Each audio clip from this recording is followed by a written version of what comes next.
how about we just limit the conversation to Tinder because that's the most famous way to do online, basically. Okay, so we should be talking about online dating. That's the topic, and you want to talk about Tinder. Now that's kind of interesting. So tell me what's your connection with Tinder? Because there are some people who don't know what that is. Really, there are. So Okay, so first of all, I have been just as a background, I've been fasting for like 16 hours from both food and water. So if I am sounding a bit kind of all over the place or not that focused, that's because. okay, is that for religious reasons? Well, basically, yeah. I'm not Oh. that religious. I do it because of that, because it's a good practice to just have generally. Anyways, that's the topic. It's not good if you can't focus, right? Well, if you're into health, there's like a lot of hermetic responses to fasting. Hermetic, where when some negative stress on the body, you end up actually yourself, and it rebounds into something positive. Yeah, it's Anyways, good. It's cool. No, I'm not. That's why I just want to say I'm not against it. Okay, because my partner went day fast about 3 weeks ago, so really? I'm aware. I'm aware of the health benefits and advantages. It's just like I want to talk, but I might space out at one point. It's okay. It's okay. For sure. Maybe we can do another one later on health and such. Yeah, sure. I assume when it comes to Tinder that most people know what that is. It's pretty famous right now. So it's basically profile or an application where you go and you create your profile, post your photos, you have your some information about you. And I wanted to just say like a few tips from what I've noticed. And I would say just like a main idea, if I want to just get into something practical very quickly, would be to be kind of, someone who has standards when it comes to what you write in the bio. Okay, wait a minute. Look, I'm looking at this from the outside, okay? Because I've heard about Tinder, but I've never used it. I've never seen it. Yeah. Okay. So this is what I heard. I just heard it was an application for people who wanted to fuck. Right. That's what I heard. Well, that's one outcome to fuck, but another outcome to go on a date or go basically. So the application, if you want to go onto it, if you start on the app, you will have to create your own profile, and that will be consisting of some photos of you and your bio, some stuff that you write about yourself, and what you do for a living and such, some basic information. And then you go on the feed, and in the feed you get pictures and profiles of those people, and you can swipe either right or left. And if you right, then you like that person. And if they also swipe right, then you get a match and you can text them. But why does that sound like Russian roulette? It sounds like Russian roulette, man. It is in a way like it is, but there are some techniques. If you push the button at the same time as I push the button, boom! What's that? It was shocking. Oh, I was just saying that if you push the button at the same time as I push the button, then boom! Oh yeah, it is kind of like gambling. You don't know what you get. You just wait. Do you get the whole profile, or do you just get a picture of them? Because I got a picture of this in my mind.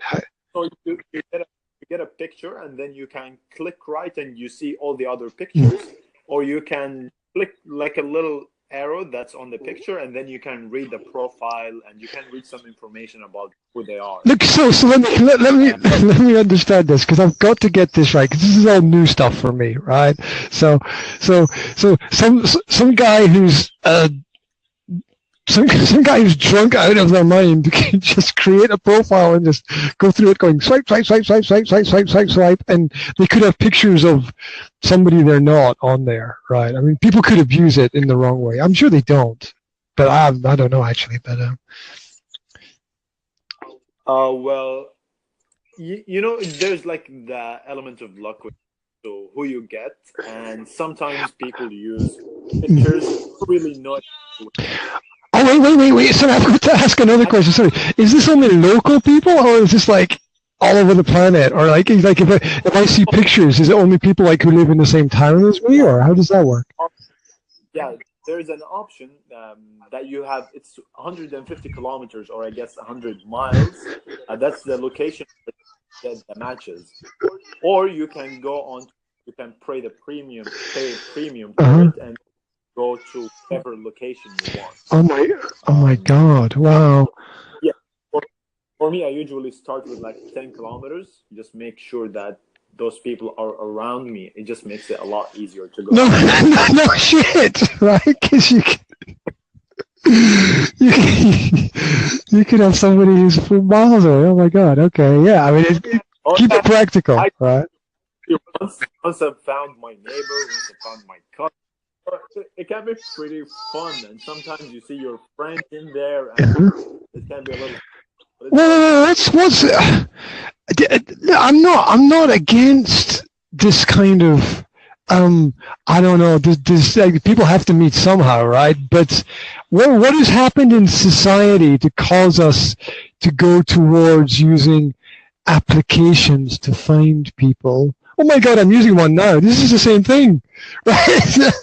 This is kind of the same thing using Anchor, right? It's kind of, is it the same? I don't know.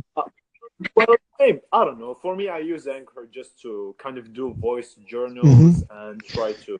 This is the first time, or maybe the second time I do such a conversation with someone. I usually use it just to record my own thoughts and try. Yeah, that's a great idea for Anchor. I think that's a great way to use it. Yeah. Anyways, I just want to get to that. Sorry, I sidetracked you. I apologize. Please get back to the topic. What you mentioned, how it's weird that we need to use these applications to meet someone. So for me, maybe you noticed my name. It's Mohammed. So I'm from Saudi. Okay. And they live there. I'm living there right now. And the culture in here is rather extreme. And if you want to meet. It can be somewhat, I don't know, awkward, and you don't really know how to do it, and all of the social stigma that it's a really bad thing.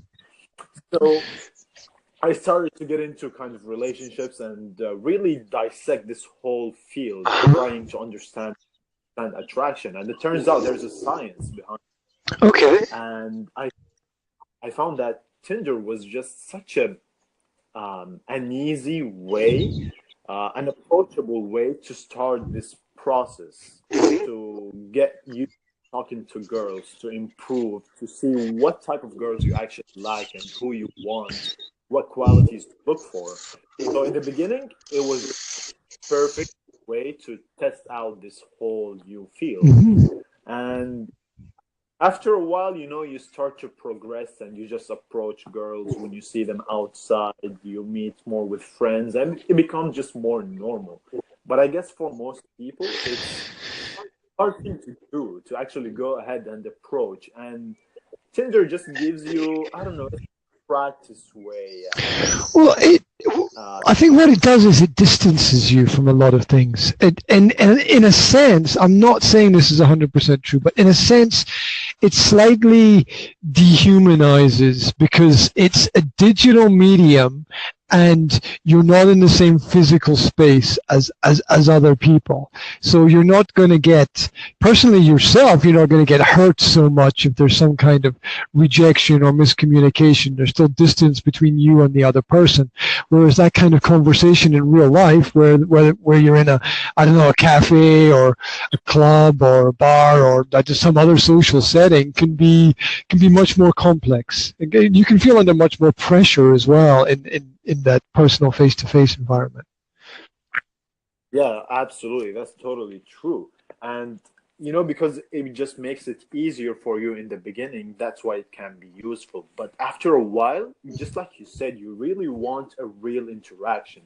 I mean, just texting over the phone, you feel detached and it's not real, and you don't know what the vibe is, and it just doesn't feel pleasant after a while. And when you go out and you try to limit your interaction with girls when you are them, it becomes a lot more pleasant for you. Yeah. Well, I totally both sides to it, and yeah, I understand what you were referring to. so how does this kind of application affect the principles of quantity and quality? And what I mean by that is very often when you have more of something, it has less value. You know what I'm talking about from a business perspective, right? If everybody drove a Ferrari, Ferraris would be worthless, right? And so this opportunity to connect with so many people, it almost devalues the interaction slightly. Do you know what I'm trying to say? I understand.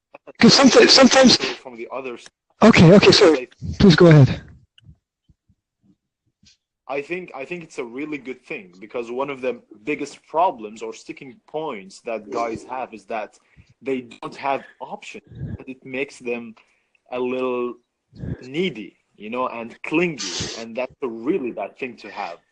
So having all of those options give you two benefits. Is that the first is that you actually have options. You have abundance. So you're not needy. You can choose the best person for you, and you can have standards, right? Okay. And the second is that, because there's a huge number, then you can see what qualities you actually like. You can then filter who are the best people for you. Does that make That makes some kind of sense, but what we're dealing with there is facts, and a lot of success in human relationships is about personality. So I think it's from my experience at least, it's less about what a person's job is, or where a person is from, or what a person's interests are. Let me give you an example, right? So maybe I don't care, what a girl's job is. Maybe I don't care if she likes tennis or badminton, or if she reads a lot of historical literature or whatever. You just want a nice personality with somebody who's polite, right? And then, can you get that through Tinder? It's kind of hard to tell, because when you talk to someone over texting, you get a certain picture, and then when you actually go and meet them, they might very well be different, and they might be different in the sense that they are better, or they might be worse.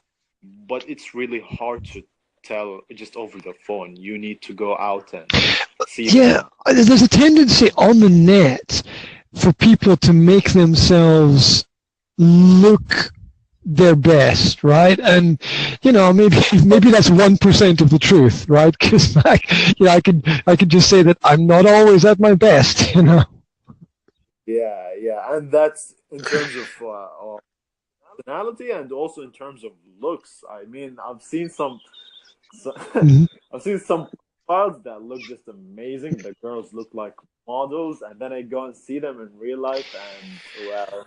Yeah, but you're kind of shooting yourself in the foot, or maybe the head, right? When you do that, when you make yourself look better, you're only disappointing the other person at the meeting. I mean, surely intelligent people would make themselves look worse, right? And then at the meeting, the person would look better, and you'd be like, "Oh wow, this is great." Yeah, totally with you on that. Yeah, for me, that's why I feel like sometimes I don't even ask for pictures. Many girls don't put their picture. Especially we got 20 seconds left on the 15-minute limit. Yeah. I think that was a good. Hey man, I'll tell you what we'll do. We'll reconnect again. Okay, we'll reconnect again, and we'll have another part 2, right? For sure, yeah, I enjoyed this. It was a lot of fun. Yeah, and I think you could probably teach me a lot more about a lot